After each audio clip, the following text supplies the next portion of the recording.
O prenovi osrednje mariborske knjižnice na Rotovžu se razpravlja že skoraj desetletje. Projektu obnove, ki je nastajal leta 2010 v času najhujše finančne krize, so obnovo ocenili na več kot 32,5 milijona evrov.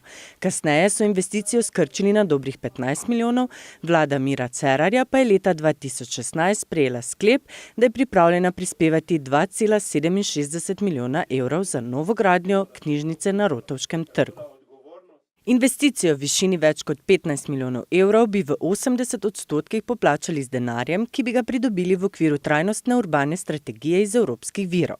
To je približno 12 milijonov evrov. Zaradi tega projekta bi na mariborski občini morali opustiti 6 projektov vrednosti skoraj 19 milijonov evrov, ki jih je že potrdila Zveza mestnih občin Slovenije. Tako da to so projekti, ki izpadejo. Nažalost pa je, ker se dejansko obstaja potem še dodatno nevarnost črpanja teh sredstev, namreč časovno so izjemno, striktno črpanje teh sredstev, že v bistvu kaj vse je potrebno v letošnjem letu počrpati, pa v naslednjih letih. In v primeru, da bi se morebiti pojavila dodatna dela, kar na primer pri dejansko gradbeni jami so možne variante, pride do tega, da občina dodatnih del samostojno ne bi mogla zagotoviti in se ogrozi celotno črpanje sredstev iz trajnostnih teritorialnih naložbah. Mariborski knjižnici ocenjujejo obnovo kot nujno, saj dotrajanost objektov ogroža zaposlene. Na začetku je bil problem samo v tem, da je bila knjižnica pretesna, že takrat pred tolikimi leti. Danes se je temu problemu pridružil še večji in to je dotrajanost stavbe, še posebej te, kjer je knjižnica za odrasle. Cilj prenove knjižnice je po besedah Turjakove pridobiti ustrezne, varne in dovolj velike prostore za izvajanje dejavnosti. Pridobili bi predvsem Mariborčani, pridobili bi predvsem naši uporabniki, ki potrebujejo knjižnico ne samo za izposojo gradiva, ampak danes knjižnica pomeni tudi en družaben prostor, kjer se izobražujejo, informirajo, tudi družijo in tega nam seveda zdaj v prvi vrsti manjka. V Mariboru imamo skoraj 300 knjižnic, ki izposojajo gradivo. Skupaj zavzemajo skoraj 20 000 kvadratnih metrov, število uporabnikov pa se giblje okrog 150 000.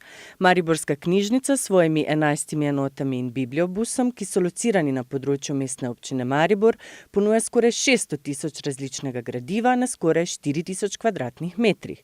Največja med njimi je knjižnica Nova vas. Sledi knjižnica Tezno, tretja po velikosti je na Rotovžu, ki zavzema 2% od vseh površin namenjenih knjižničarski dejavnosti v Mariboru. Po sami investiciji pa bi se povečali tudi stroški vzdrževanja obnovljene osrednje mariborske knjižnice. Višji letni stroški obratovanja bi po nekaterih projekcijah znašali skoraj pol milijona evrov. Če k temu prištejemo še predvidene dodatne zaposlitve 10 delavcev, bi proračun obremenili za skoraj 650 000 evrov več kot sedaj. To pomeni, da bi v naslednjih proračunih, ko bi knjižnica začela delovati s polnim delom, bilo potrebno na področju kulture za delovanje knjižnice zagotoviti več sredstev in bi se potem mogli mestni svetniki takrat odločiti, se pravi, to bo že naslednji mestni svet, odločiti, česa pa za te sredstva ne bodo naredili, ne?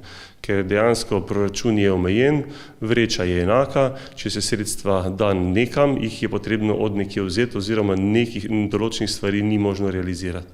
Tukaj je vedno stvar odločitev, ki pa so v pristojnosti mestnega sveta.